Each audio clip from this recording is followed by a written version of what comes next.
寄ってらっしゃい、見てらっしゃい。闇芝居の時間だよ。Emery and I spent a lot of our time crying. What else was there to do? Imagine it, you're stuck in a room with nothing to do but stack chairs or topple over empty bookcases in frustration. We tried to have it was just another thing to do to pass the time, but with no blood pumping through our veins, it made things difficult. We played all the name games, invisible tic-tac-toe, tongue twisters, etc. We can't exactly play I Spy because our options for colors were either white or void-esque. Sometimes we try and sleep to no avail. We just lie there, occasionally together, sometimes apart. Eyes closed with no rhythmic rise and fall of our chests, no soft sound of a heartbeat. Just utter silence. I didn't think I'd ever make it out. I'm not sure of the total time I spent in there. It was hard to tell and grew more difficult as time went on. At first, it was easy. You could tell a couple of seconds had passed, then minutes grew to hours. But especially after Ryan left, it was difficult. There was no rising sun. There was no moonlit sky with glittering stars. There was no feeling tired, no sleepiness or droopy feeling that settled in after a long day. I felt as if my internal clock was reworking itself to be, well, broken. Emma and I were really starting to lose it, but not in the same way Ryan was. To curb our sad days, we played pretend like we were kids. I'm not sure if it was an actual decision on our part, or if our minds were just making us to do it in return for a flake of sanity. Sometimes one of us would be a waiter, and the other one would be eating at a fancy restaurant. Sometimes we'd play doctor, and one person would have to undress and be examined. In some scenario, she'd be my wife. I'd come home from a long day at work, and she'd have dinner prepared for me. She'd call the kids down, we'd pretend to eat, and I would tell her about my day while sneaking table scraps to our dog. Our favorite scenario was strangers. At least that's what I call it, looking back. We didn't have a name for it then. I'd be sitting at the table pretending I was at a bar or club. She'd walk up and grab a seat and I'd give her a couple glances and side eyes before telling the bartender I'd buy her a drink. She would try and contain her glowing smile and bat her eyelashes at me. Then she'd make her way from across the table, across the bar, and take the chair next to mine. I'd ask her name and then we'd slowly go from surface level conversation into the world of getting to know each other deeper. Childhood memories, fears, aspirations, secrets, dreams. Then eventually one of us would break character and we'd laugh. We'd also write plays in our head for each other and perform them, or we'd make scripts for TV shows or movies and act them out, mostly improv. There were the good moments, the secure ones. Those escapes for us were equal to the escapes of regular people in the real world who were watching TV or scrolling through an app so they don't have to face the reality that engulfed them. But at some point, reality always sets in. Our entire world was in that room. I started to forget what my mother's face looked like. I started to forget what my face looked like. One day or night, I looked off into the void. Emma and I treated it as someone who would treat a naked homeless man screaming at them. It's best not to look for too long, but it's okay to glance or catch it in your peripheral. I stared off into it, wondering about its color, its absence. I wondered where we were, physically. Were we somehow in another dimension? Were we being observed now? As I stared off, I saw something. I know I did. It was impossible to miss, like a brushstroke on a blank canvas. Yes, it was there. It was something that existed in that vast expanse of nothing. A tree. It was a tree. A perfectly symmetrical pine tree, almost like those abstract ink blot tests used for psychiatric evaluations. It was just like that, sitting dead center in my vision. It wasn't like spotting a tree from inside a window in the real world. No.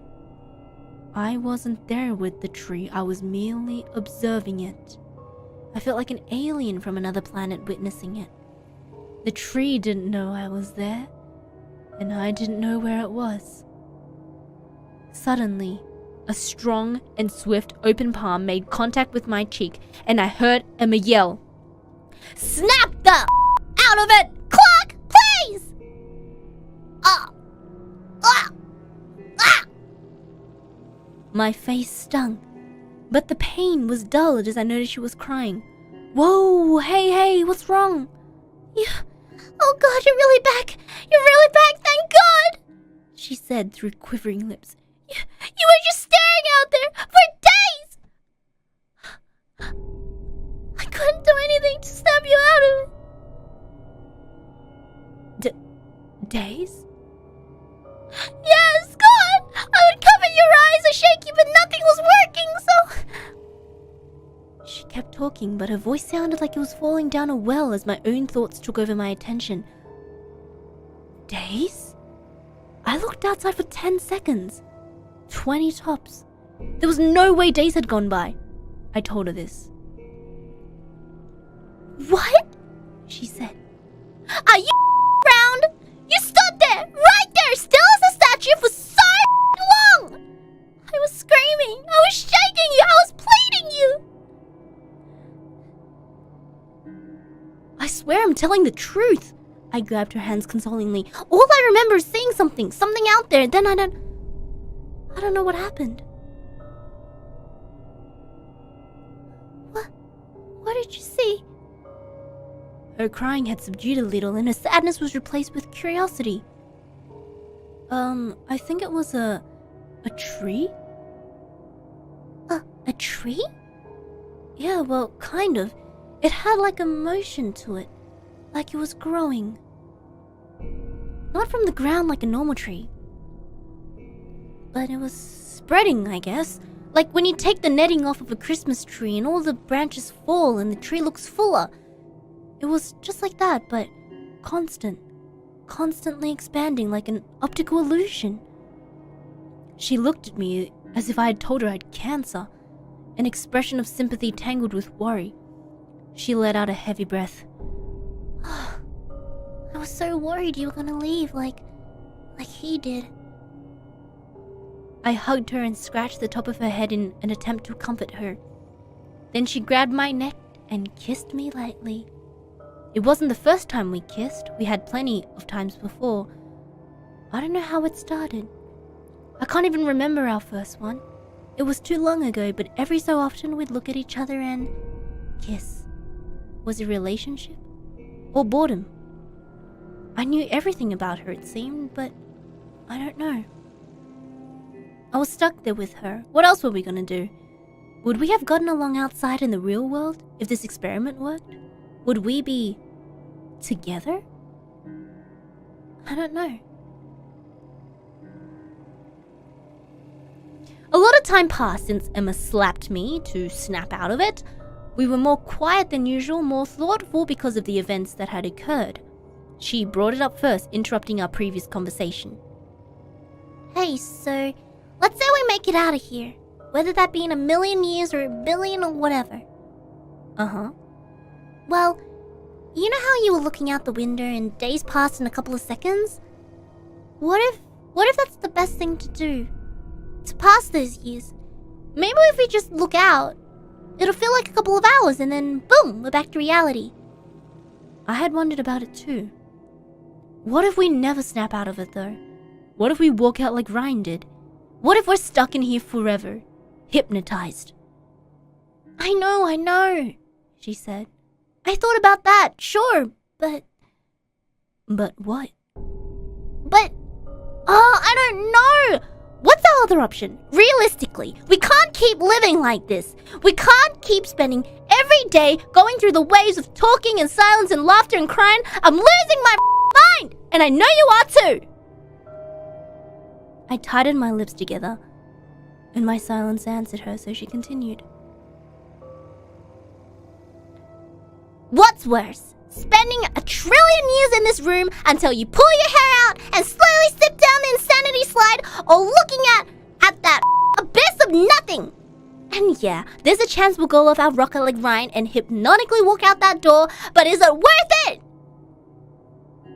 I think so. We had spent too much time in there. I don't know how long, but it felt like multiple lifetimes. If this ended in death, I welcomed it. I knew we had to do it. It was our only option.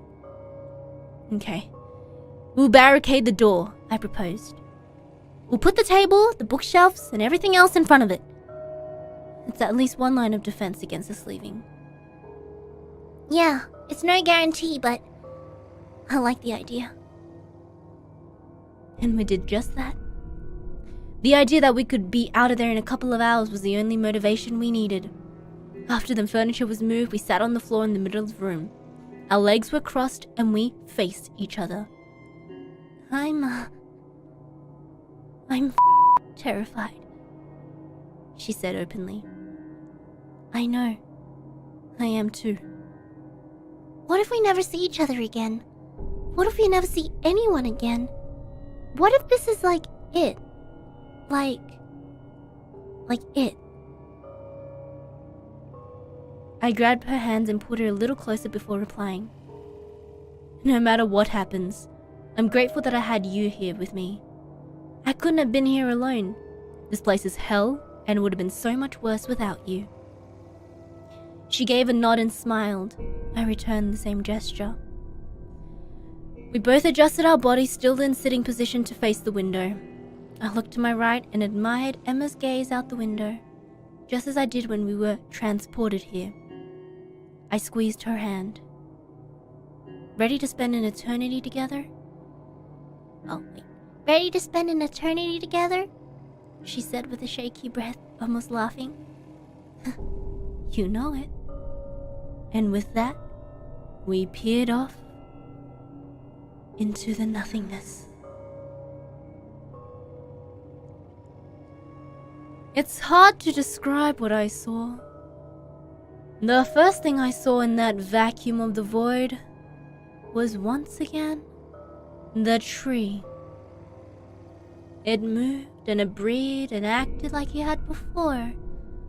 After a while, I noticed I couldn't see the walls of the room anymore. It was like as if I was enveloped in this darkness, like I was a lone astronaut without any planets or stars for guidance. I couldn't feel my butt against the floor anymore, nor Emma's hand gripping mine. In fact, I couldn't really feel anything at all. It was like I was slowly losing each of my senses. That horrifying nothing color slowly dissipated, and the tree did as well. The best thing I can describe what came next is by comparing it to something you've all seen. If you close your eyes, you still see some light. You see shapes and objects and other things your brain tells you to see. If you stare at a wall, a blank wall, there's almost a movement to it, a static-like sensation on the wall that you never really notice until you focus. That's what came next. As the nothing disappeared, I could see those shapes in the darkness. Random patterns, stars, and static filled my vision. I felt like I was falling. The randomness of the shapes took form into my most nostalgic memories. Things I didn't even know I remembered from the trenches of my mind. I felt this itch, almost. I swear in some moments I didn't have a body, didn't have eyes, yet I could see. I felt like someone moved my still active brain into a jar to keep me alive, and that's what I was experiencing. Just my brain doing its thing with no outputs or inputs. I felt a prickling, but I wasn't sure where I felt it. I existed, but not in a physical sense. I thought I was dead. I hope that's not what being dead is like. And then faster than a light switch with no sound effect, no transition of any kind, pop! I was standing back in that room. Sunshine made its way through the overcast sky and immediately flooded out the window. I was not facing the window though. I was facing Emma. With Ryan right behind her. Both of them were looking out the window just as we were before everything went dark. My focus was on Emma's pupil. Just as it was before, it did not change in size. Before I could begin to process what was happening, Ryan screamed louder than I thought physically possible. I jumped and started to back away, but Emma didn't even flinch. Ryan grabbed the lamp from the table, smashed it on the ground, picked up a large piece of glass, pushed it through his chest and into his heart. His hands were bleeding and his chest was discharging blood by the pint. He died within a minute. He was smiling the whole time. Emma, still unmoving, kept staring out the window. I was just trying to process my thoughts, which were abundant. Ryan stabbing himself was the least of my concerns, to be honest with you. I backed up against the wall opposite Ryan, slumped until I hit the floor. I sat in a fetal position and was praying the doctor would come down the mountain. The experiment worked, kind of. The room did disappear and we reappeared exactly 3 hours into the future. Dr. Olsen said he installed the window just in case we could see lights or flashes. He didn't know about the void. After Ryan's death, the university shut down Project PTAOW33 pretty quickly, but I doubt that was the last the world will see of it. Dr. Olsen can only hear the events that took place from my perspective. Emma is in a catatonic state. She hasn't spoken a word or made a noise since returning. She's completely unresponsive. There's no sign of her getting better. I visited her once at the home she lives in now and I'm never going back. She stares off at the walls the same way Ryan stares into the void. If there's a God out there, I just pray she isn't still there somehow in that place. I hope her mind is free or at peace. Why am I not catatonic? Why did I make it out okay? Did I see the same thing Ryan saw? I'm not sure. I try not to think about it. I've lived, subjectively, longer than anyone will ever have to experience. To suffer. I don't have the guts to kill myself, though I think about it often. I don't really care if I get in trouble with the law by sharing my story. It's therapeutic to share, and like Dr. Olsen said from the beginning, no one will believe me anyway. Day-to-day life doesn't bother me. I don't mind interacting with people. I like eating food again or taking a nice hot shower. I like knowing I can die. That I can die. It's not the waking moments that disturb me, no. It's when I sleep. My dreams are awful and are almost always of that place, that room. The doctor says it's because that room is where my brain thinks it has spent most of its life. He says they will lessen as my stimuli from the real world increases. But dreaming isn't the worst part about sleeping. It's every other moment between the dreams. As I slip away into oblivion, so does my body, and so do my senses. My mind is still active, but I'm encompassed by that void, drowning in its emptiness. That color, that nothing. Every single night, it haunts me. I hope to God you never see it, never realize it's there, because when you do, it won't go away.